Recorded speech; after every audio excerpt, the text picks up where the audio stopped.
continuiamo la nostra mattinata intensa, abbiamo ancora gli ultimi 2 interventi, torniamo a parlare però di business, di startup, di innovazione, lo facciamo con un personaggio davvero speciale, lui è Joe Zadeh.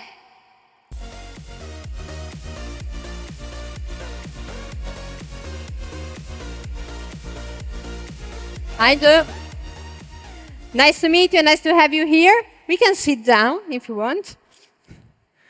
So, Joe adesso vive a Bologna, è stato manager, advisor, investitore americano che ha scelto l'Italia. So, Joe, you choose Italy, you choose Bologna. Yes. What you love about Bologna, about this city? You know, I never visited Bologna until I moved here.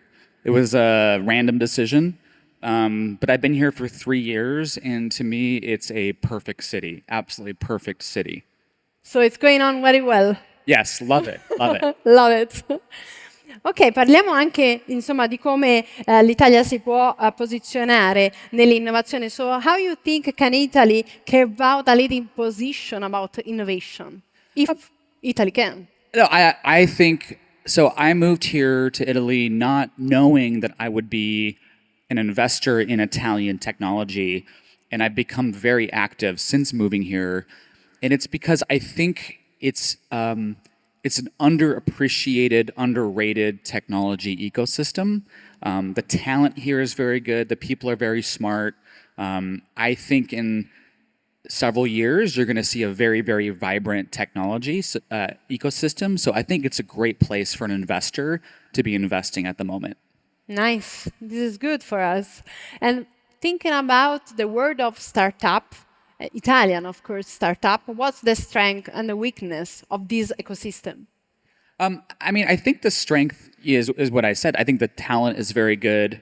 I believe the best products are made of a combination of art and science. I think Italy culturally deeply understands that, understands the importance of craft.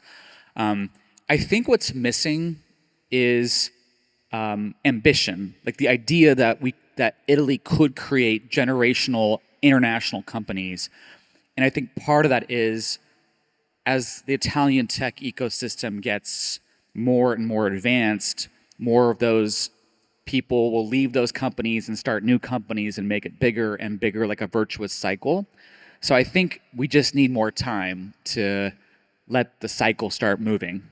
Yes, for sure. And speaking about startup, maybe nobody knows, but you're now an investor, manager, advisor, but you began with a startup, a big startup that is Airbnb, that I think everybody knows.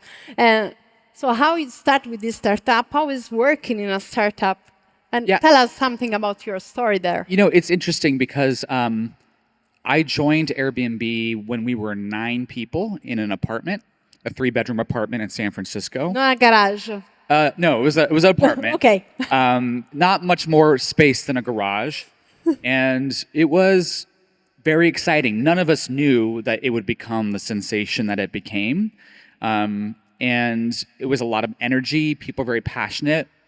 There was lots of stories that were coming from our customers about how people's homes were being saved in the financial crisis. It was a lot of fun.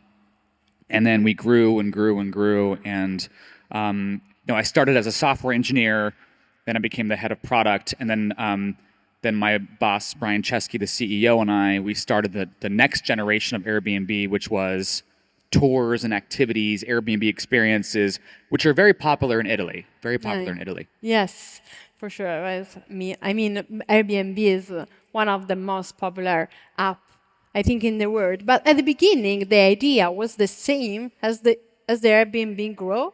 Is the same because sometimes always the startup change a lot. I mean, when it first started, Airbnb is short for Air Bed and Breakfast. So the B&B bed and breakfast, but Air Bed and Breakfast. And so the first time anyone ever hosted anything on Airbnb was the founders, and they literally put air beds in their living room and served breakfast. And obviously Airbnb is very different. You can book a shared room, a private room, an entire home, a castle, an island. Castle, yeah. But it started with this basic idea that if you have extra space, let's put it to good use, and that stayed the same.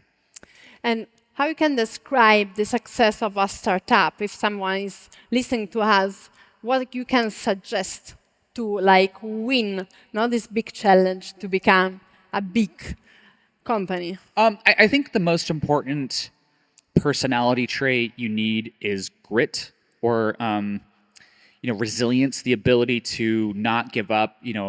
15 investors told Airbnb the idea would never work. It was a crazy idea, but the founders didn't give up. There were many times where we thought the idea could fall apart, but we never gave up. And so I think it's very important for any startup in any field to have an incredible amount of resilience, and to keep trying and not be too afraid to fail and not be too afraid to make mistakes, just to get back up and try again. Okay, just the last question. I would like to know what's your field of investments? What you like more to invest? What's your, I think, idea of the future, no, about this startup? So in Italy, I invest in every sector. I've invested in over, I think, 12 tech companies and one bakery. So I'll invest in anything that I think is really good. Globally, I invest heavily in music technology. So I'm spending a lot of time right now thinking about the future of generative AI and music. But in Italy, I think there are so many fields, but I would personally like to see Italy go big in automotive, in fashion, in food, and manufacturing, areas that really speak to a lot of Italy's existing strengths. Yes, for sure. This is the biggest, no, of Italy all over the world. Some of the biggest, yeah. Some of the biggest. Okay, before leaving you, I would like also to have a little bit of a suggestion to these young people. We invest a lot of the new generation here in WMF. So what you can suggest, no? Like an inspirational idea, some suggestions. The crazier, the better. I personally, as an investor, I look for ideas that are 10x, 100x ideas. And the number one thing I will tell every Italian entrepreneur is think big, think crazy big. However big you think your idea is, add 1 or 2 zeros to it, make it really big. Because when you think about really, really big ideas, you approach the problem differently. And I think overall, I think this is the biggest challenge for Italy, is to think much bigger about the types of companies they can build. I love that. So think crazy, think bigger. Thank you, Joe Zadeh. Thank you. Have a nice time here in Italy. I mean, enjoy the food and everything. Thank you. Appreciate it. Almost Italian now. Poquito. Grazie allora.